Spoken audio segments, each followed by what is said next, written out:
अस्सलाम वालेकुम। एक बुजुर्ग फरमाते हैं कि मैं हर नमाज के बाद दुरूद शरीफ पढ़ता रहा। एक रात ख्वाब में हजूर सल्लल्लाहु अलैहि वसल्लम को देखा। आप सल्लल्लाहु अलैहि वसल्लम ने फरमाया, जो बंदा मुझ पर कसरत से दुरूद पढ़ता है क़यामत के दिन में उसके करीब होऊंगा।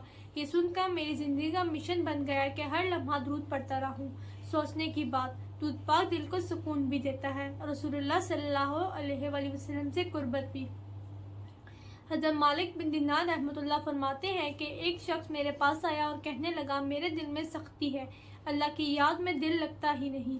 मैंने फरमाया, ज़्यादा से ज़्यादा दुरूद पढ़ा करो, ये दिल की सख्ती को मिटाता है, दिल को नर्म और ज़िंदा कर देता है। अल्लाहुम्मा सल्लि अला मुहम्मद व अला आलि मुहम्मद कमा सल्लैता अला इब्राहीम व अला आलि इब्राहीम इन्नका हमीदुम मजीद।